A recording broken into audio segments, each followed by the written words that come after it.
Hey everybody, Robert Rambles here and welcome. Today we are going to talk a little bit about the changes that Blizzard has announced for the Week 3 beta of the Season of Mastery. That's the fresh start season that they're planning out for WoW Classic. I didn't cover much about Week 2 except to mention it in a couple of other videos. The only big changes that happened with Week 2 is that they increased the bonus experience from quest turn-ins from 25% up to 40%. And they added the summon stones and made them actual summon stones, so now you can summon your party members to the entrance of a dungeon with the meeting stones that are there. And so yeah, that was a big change for me. I did not feel that the 25% bonus quest experience was enough for a year-long seasonal model, and now they've increased it to 40, and I feel like that's going to do much more good for their overall design intentions. But yeah, let's talk about the Week 3 updates. We'll cover them really quickly, and then I will share some thoughts that I have about them. So now test characters can be leveled up to 60, and that Adventure Awaits buff now grants additional experience bonus to dungeon quests and quests that are flagged as elites. So not only are you getting the 40% to all quests, we are now getting additional experience to dungeon quest and any quest that is flagged as an elite quest, which is huge. High Elf Watchers have made an appearance in Ironforge and the Undercity, seeking to chronicle those who bear a soul of iron. We'll talk more about this later on, but that seems to refer to some kind of hard mode rule tracking built into the game, which, if that's the case, would be really big for the amount of changes that they are willing to make to Classic in these seasons. World buffs like Rallying Cry of the Dragon Slayer, Warchief's Blessing, and many others will now be removed inside of raids. The debuff limit on enemies is no longer capped at 16. Less experience is now awarded to players who kill a creature while in a group with one or more players who are a much higher level than the creature that was slain. So this is one of the steps they're making to prevent boosting, so you can't just be grouped up with a high level player and have them on follow while they run around killing everything for you while you rake in all the experience. The experience that creature deals gives you now is going to be much less when you have that higher level person in your group.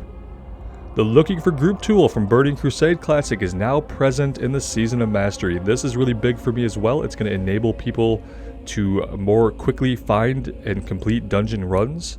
So always excited for things that allow people to actually get into dungeons and do that dungeon content as it was intended. Adjustments have been made to some dungeon enemies. So in Stratholme, undead creatures will now gain immunity to snares after 30 seconds of entering combat and gain immunity to roots after an additional 30 seconds. The same thing is done in Maraudon.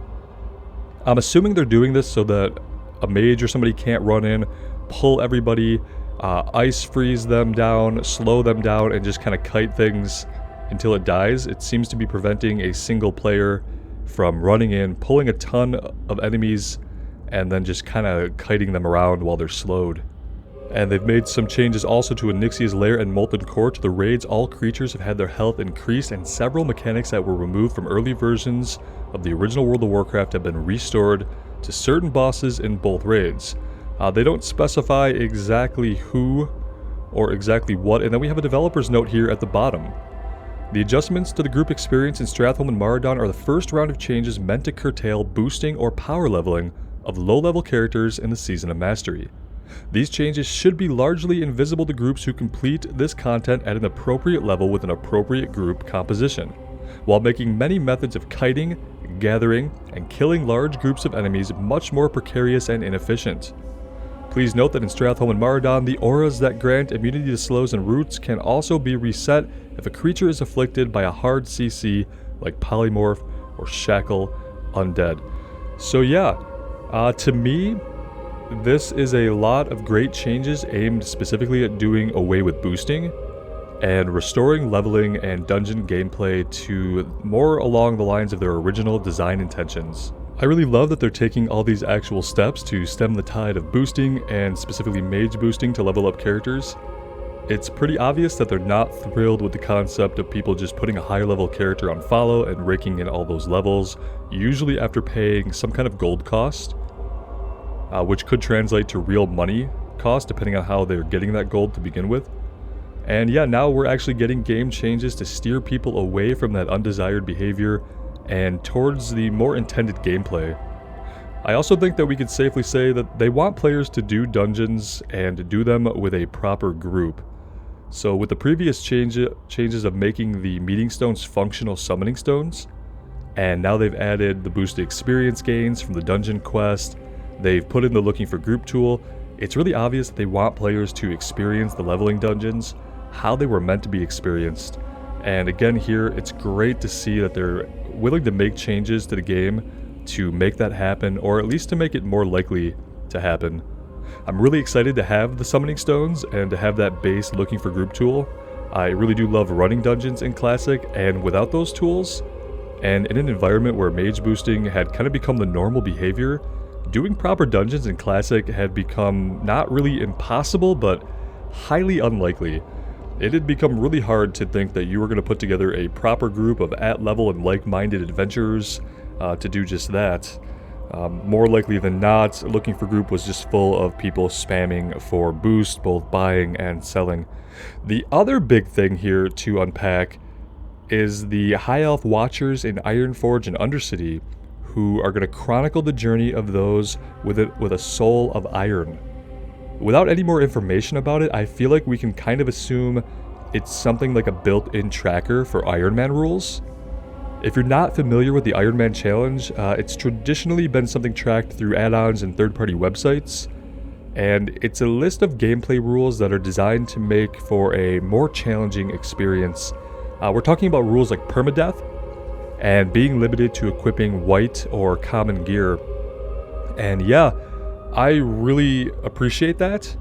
I don't know, with my previous hard mode playthroughs, I don't know if I'm going to do an Ironman challenge when we do the Season of Mastery. I kind of want to experience the season normally without that, but it's really, really interesting to me.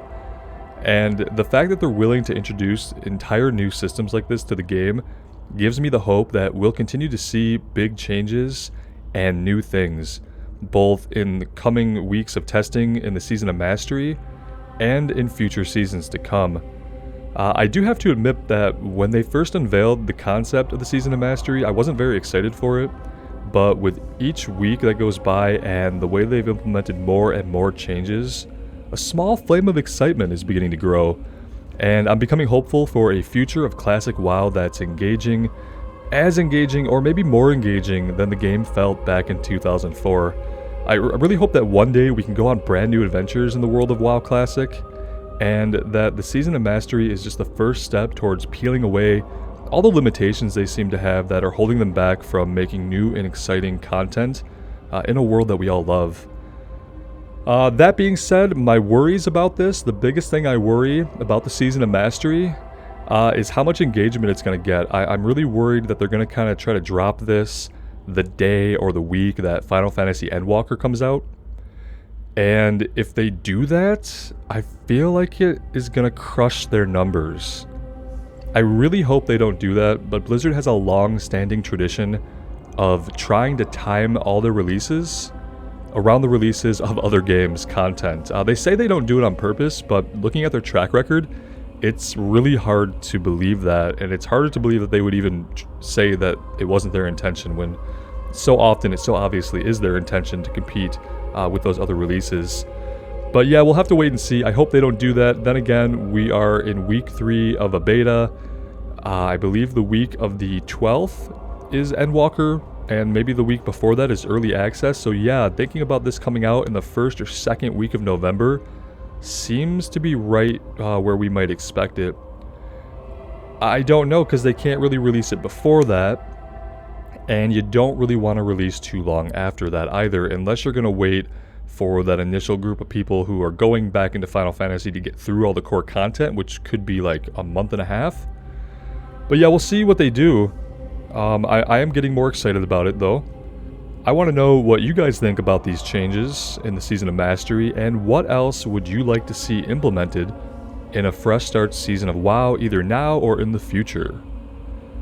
With that being said, until next time guys, thank you so much for joining me here today. I really do appreciate all the support. It does mean the world to me. So take care of yourselves out there and take care of each other, and we will see you back somewhere in Azeroth really soon. Bye now.